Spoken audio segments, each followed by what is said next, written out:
in the human world, if we are born a human being, then the most important thing is to possess basic sila so that we be true human beings, and to have the ability to keep our mind the way a human should keep it, to have a humane mentality.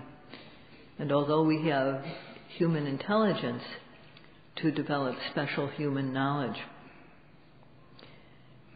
Sayadaw has been speaking about that. And the practice of Satipatthana Bhavana, as the yogis are doing now, is for doing this. So there are powers of mind. The faith and confidence regarding the mind and matter, which are really there, related as cause and effect. And having the courage to avoid what is not good to do or say. Having the courage to undertake what is good to do or say. This is the most important factor in being a true human being. And then there is the preventive power of sati, which keeps the defilements from overwhelming our mind. And the ability to collect one's mind on the object, on what is suitable. The ability to develop knowledge stage by stage, and the ability to weigh what is beneficial or not, what is suitable or not, before one undertakes something. These 5 qualities are called indriya in Pali. And indriya means ruling faculty. They are the abilities, the powers that are needed for one to control oneself, for one to master oneself. They bring about this capability for a person. And so that the yogis can develop these powers completely, to develop them fully, Sayadaw is helping the yogis by explaining what the Buddha taught according to the instruction of the Most Venerable Mahasi Sayadaw.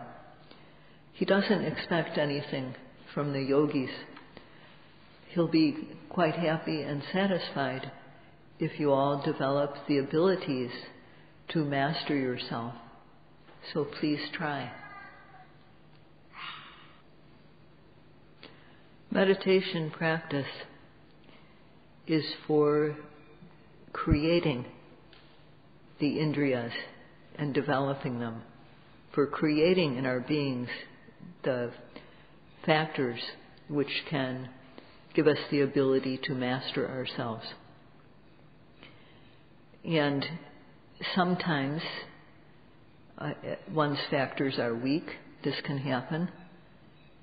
Sometimes too, so when some factors are weak, it's as though like when a wheel is loose, when something is too loose. And sometimes some factors are too tight.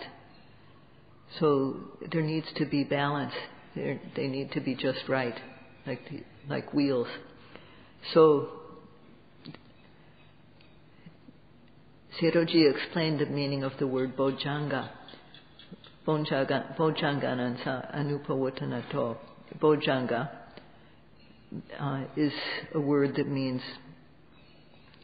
in English it's usually translated as the factors of enlightenment. It is the factors or component parts of the knowledge which is able to see the Four Noble Truths. The Four Noble Truths are, first of all, the truth of suffering, the truth of the cause of suffering, the truth of the cessation of suffering, and the path of practice. The truth of the path of practice by which one realizes the cessation of suffering.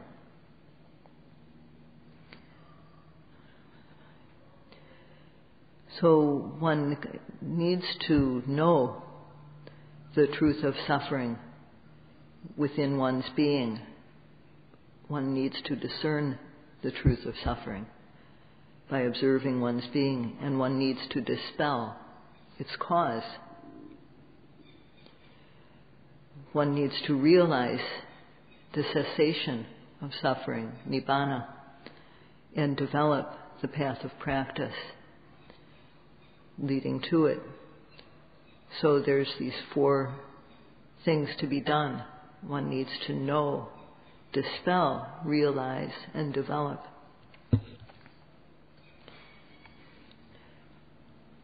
The word bodhi-anga is made up of bodhi and anga. So the word anga means the factors of the knowledge that is able to know the Four Noble Truths, the factors of enlightenment. So bodhi-anga means is combined to make bojjhanga, meaning the factors of the knowledge, which is able to know the Four Noble Truths, the factors of enlightenment. And if one practices systematically, then yogis come to know. They come to know the Four Noble Truths. And a person who has this knowledge is also called bodhi. So this is another meaning of bodhi. It not only means the knowledge of the Four Noble Truths, but it also means the person, the one who knows the Four Noble Truths. Knowing the Four Noble Truths does not come about for nothing, doesn't come about without a cause. And so the word anga means the causes for it means cause, so as well as factor. So bodhi-anga means the cause for a person to come to know the Four Noble Truths. So it has Bojjhanga has these 2 meanings. The factors of enlightenment, the factors of the knowledge which can see the Four Noble Truths, or the causes for a person to know the Four Noble Truths. So today Sayadaw will explain what are these factors in terms of theory and practice. Whatever we do in the world, whatever work we do, whether it's to gain an education or to make a living, when we do things to benefit our lives, we can't achieve success all at once. And sometimes, although we're working, we haven't yet seen the results. And the mind starts to doubt and then back off. For various reasons this can happen. When we're working to try to develop the knowledge, to develop knowledge and the mind, although one is trying, sometimes things don't come about as one expects. And sometimes the mind just backs off and becomes lazy. Sloth and torpor set in. Sometimes one has a lot of desire to achieve. One has excessive zeal. So the mind becomes overly zealous. The mind becomes too active, too, anxious about achieving. And then too, the mind slips off the object. The mind no longer is accurate. So when these types of things happen, the meditation teacher has to look at the yogi's situation and help them to fix it. And Sayadaw will talk about how to do this today.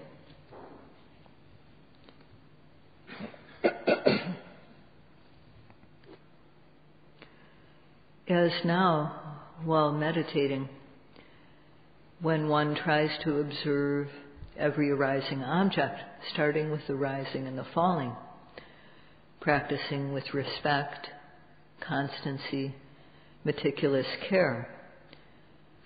Sometimes the mind becomes retracted. This is called lina citta. The mind that is not active, it withdraws.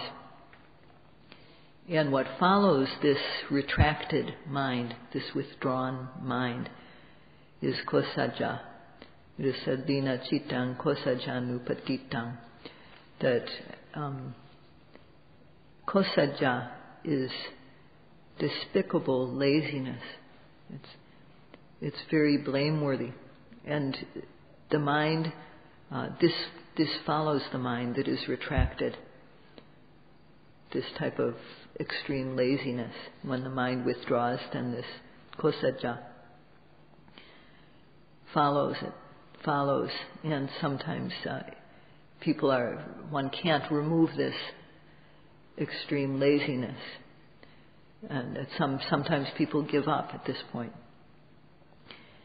And sometimes one is really eager to achieve in the practice, and the mind is overactive, overly eager. This is called adipagahita. And this type of mind is followed by udicca, where the mind is no longer with the object. It becomes separated from the object. So the mind is no longer able to observe the object accurately, with accurate aim. So what is it that the mind needs at this time?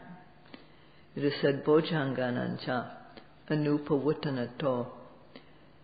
That means that by balancing the factors of enlightenment that, how should I say, either the factors, how should I say, I'm trying to go back to what Sayadaw said.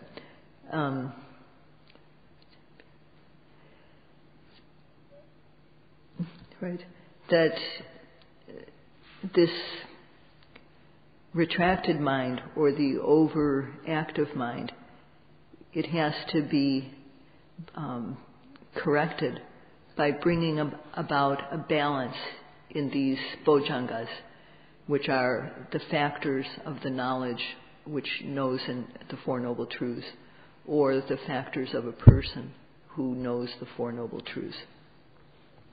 So this is what is said in the text. By doing this, by balancing out these factors of the Bojjhangas, then Vipassana knowledge is brought to completion.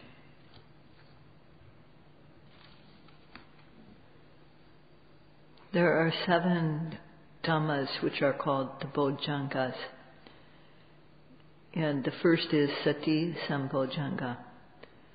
That is the ability to observe every arising object of kaya, vedana, chitta, dhamma, of the body, feelings, consciousness, and other objects. Within those large fields of observation, observing the arising object time and again. This is Sati Sambojjhanga. And then second is Dhamma Vicaya Sambojjhanga. That is the quality of knowing these objects, knowing not mind and matter, knowing cause and effect. And there always needs this effort, courageous effort. This is the third, Virya Sambojjhanga, effort to develop knowledge without regard for life and limb, courageous effort. The fourth is, Sayadaw started by saying passaddhi. The fourth quality is piti.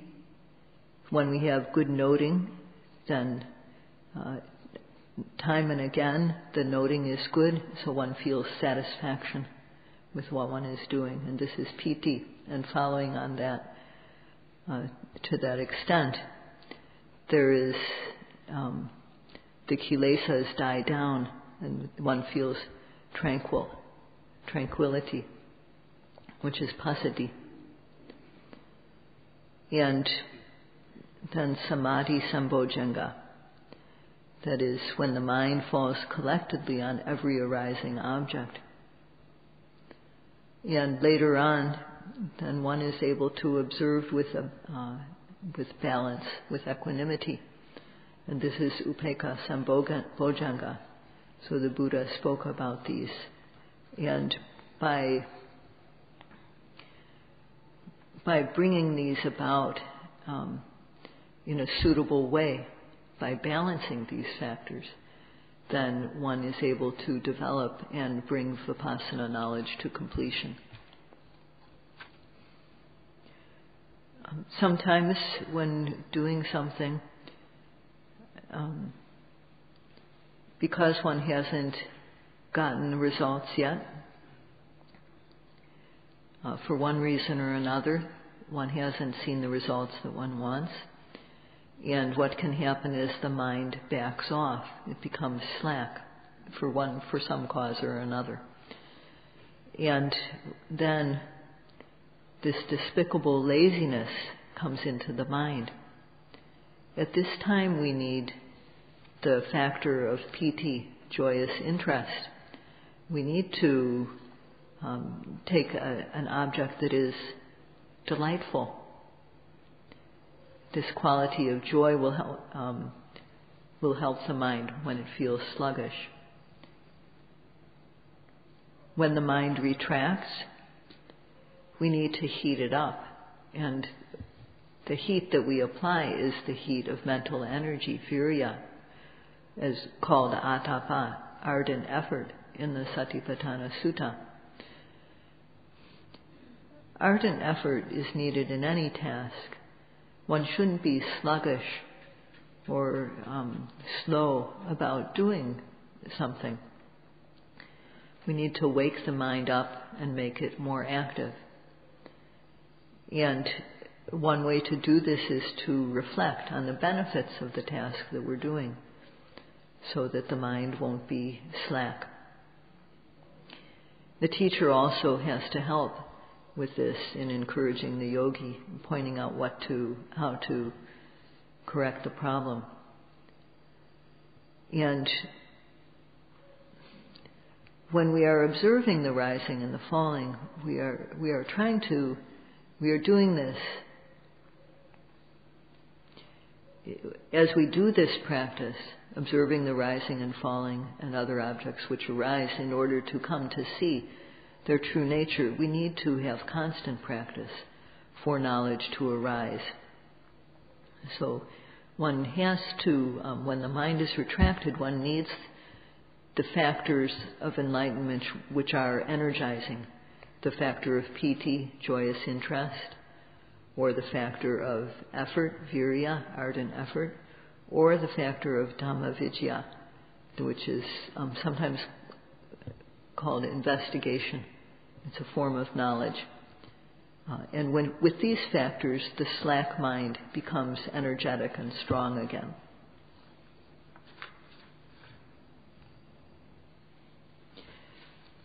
When one doesn't just want the Dhamma in an ordinary way, but really, really wants it a lot, when one has a lot of chanda or zeal to gain the Dhamma, then one's virya, one's effort, can go a little bit too much. It can become a little bit excessive. And when that happens, the mind can no longer stay with the object. This is called atipagahita. It means the mind has too much. It's too active, too overly concerned. So the mind becomes separated from the object, and then what follows is udicca. The mind becomes scattered. And when udicca is present, then the mind cannot note anything at all. It just cannot be with any type of object. So if the scattered mind has arisen, then one needs the factor of passaddhi or tranquility. One needs to calm the mind with tranquility. There's no need to be so so concerned. One can just calm the mind down. One has to note in a calm way, without using much effort. And one needs to have a balanced, equanimous view towards what happens. One has to have these three factors of tranquility, or samadhi, or upekkha.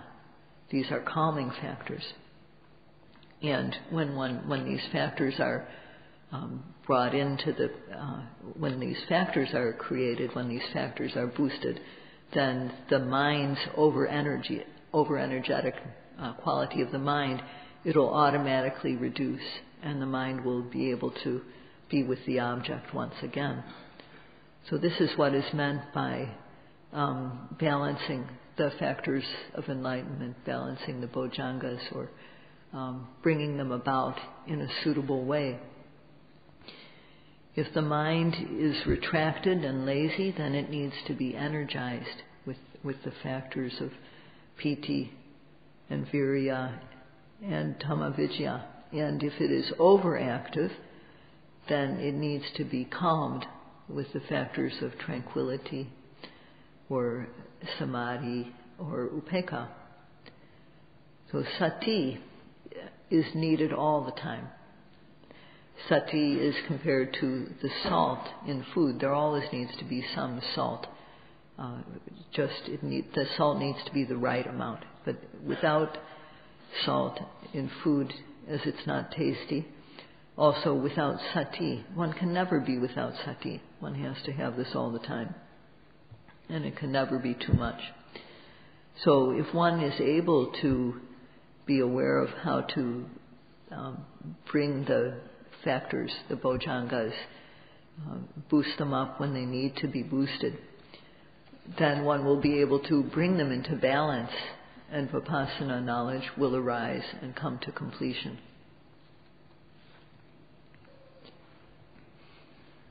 In the world, no one wants their life to decline.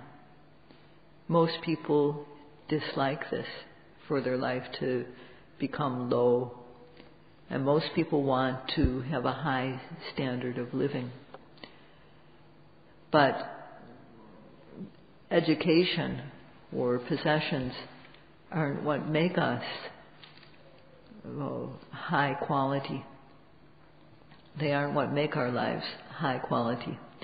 If we have education and wealth, but we don't have morality, then one can't say that one's life is a high quality life or a high level life. More important than having things or having an education is to be a true human, to have a humane mentality, and to have special human knowledge. So this is what makes our life elevated and high class. So if we don't try to bring this about, if we don't make effort in the area of developing our life in this way, then it won't happen. Effort has to be made. And in doing this, we shouldn't have any fear regarding regard for our body or our life. So this is another of the factors that that helps the indriyas to become sharp. Kayecha, jivitecha, anupekkatan. I think that's what it said. So this means that we shouldn't have any regard for our body when we do the practice. We shouldn't have any regard for our life. We should just have an attitude of cruel disregard for our life and limb as we do the practice. This is how we should go about meditation. In the history of Satipatthana, as far as Sayadaw has read in the text, there is no one who has died due to the practice. And there are many cases of those with fatal diseases, with serious diseases, who have practiced and gained their health. So when we are doing something that makes our life much, much better, we can't do it in a comfortable, easy way. We have to go all out. We have to just surrender ourselves to the practice and go all out. So we can't favor our body, and we shouldn't fear death or illness in doing the practice. If we go all out and we gain something, we have a victory in some way, then we will develop courage. So we have to, it's very important for us not to have regard for life and limb as we go about doing the practice. And Sayadaw will explain how is it that we practice without regard for life and limb. He will explain about this tomorrow. That's all for today.